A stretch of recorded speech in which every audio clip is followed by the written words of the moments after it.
Hi, good morning. പുതിയൊരു വീഡിയോയിലേക്ക് എല്ലാവർക്കും സ്വാഗതം.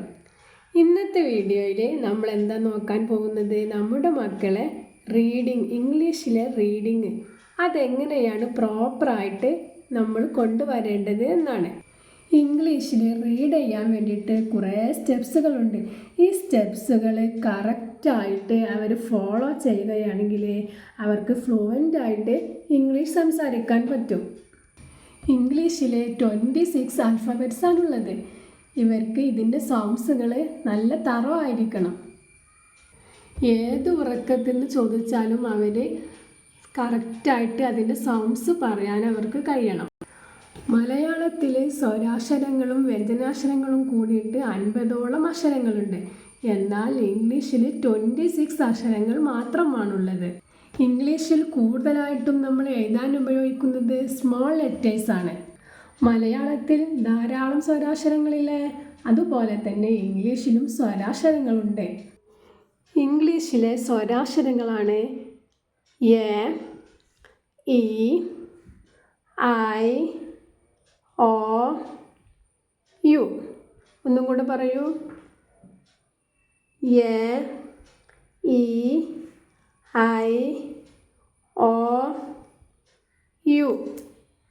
ഈ അക്ഷരങ്ങൾക്ക് പറയുന്ന പേരാണ് സ്വരാക്ഷരങ്ങൾ അഥവാ വൗവൽ സൗണ്ട്സ്. ഇതുവരെ നമ്മൾ പഠിച്ചത് എ, ബി, സി എന്നിങ്ങനെയാണ്. ഇനി നമുക്ക് പഠിക്കേണ്ടത് ഈ അക്ഷരങ്ങൾ നമ്മൾ കാണുമ്പോൾ ഇങ്ങനെയല്ല പറയേണ്ടത്. ഇനി നമുക്കിതിൻ്റെ സൗണ്ട്സുകളെ കുറിച്ചിട്ട് പഠിക്കാം. ഇത് എ, എൻ്റെ sound A. B, b, B കാണുമ്പോൾ നാം ബ് എന്ന് പറയണം. ഇനി സി, സി കാണുമ്പോൾ ക്ക്.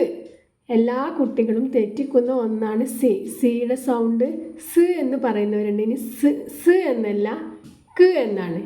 ഇനി അടുത്ത സൗണ്ട് ഡി. ഡിയുടെ സൗണ്ട് ഡി കാണുമ്പോൾ ഡ് എന്ന് പറയണം. അടുത്ത സൗണ്ട് ഇ.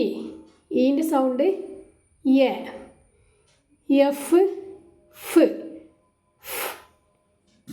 ജി, അതുപോലെ തന്നെ ജീൻ്റെ സൗണ്ടും തെറ്റിക്കാൻ സാധ്യതയുണ്ട്. ജീൻ്റെ സൗണ്ട് അധിക കുട്ടികളും പറയുന്നത് ജ് എന്നാണ്. ജ് എന്നല്ല, ഗ എന്നാണ്. ഇനി അടുത്ത സൗണ്ട് എച്ച്. എച്ചിൻ്റെ സൗണ്ട് ഹെ. Next I. ഐൻ്റെ സൗണ്ട് ഇ. ജെയുടെ സൗണ്ട് ജ്. കെ, ക്ക്. എൽ, ല്. എം, മ്. എൻ, ന്. ഓ, ഓൻ്റെ സൗണ്ട് ഓ തന്നെയാണ്. പിയുടെ സൗണ്ട് പ്. ക്യൂൻ്റെ സൗണ്ട് ക്യു. ആർ, ർ. എസിൻ്റെ സൗണ്ട് സ്. ഇതധികം പുറത്തേക്ക് വരരുത്. ഇതിൻ്റെ സൗണ്ട് സ് എന്ന് മാത്രമേ, കാറ്റ് മാത്രമേ പുറത്തേക്ക് വരാൻ പാടുള്ളൂ. അടുത്തത് ട്. യു. യുവിൻ്റെ സൗണ്ട് എന്താ? ആ. Next we. വ്. ഡബ്ല്യു, വ്. എക്സ്, സ്. വൈ, സെഡ്, സ്. ഇത്രയുമാണ് 26 ആൽഫബറ്റ്സിൻ്റെ സൗണ്ട്സുകൾ. ഇത് വീണ്ടും വീണ്ടും നമ്മൾ റിപ്പീറ്റ് ചെയ്ത് അവരെ പഠിപ്പിക്കുകയാണെങ്കിൽ അവരെ എളുപ്പത്തിൽ റീഡ് ചെയ്യാൻ സാധിക്കും. ഇതിൻ്റെ ഓരോ സൗണ്ട്സും അവർക്ക് പറഞ്ഞു കൊടുക്കണം, എന്നിട്ട് ക്ലിയർ ചെയ്യുക. വീണ്ടും വീണ്ടും സ്ലൈറ്റിലോ ബോർഡിലോ എഴുതി കൊടുക്കുക.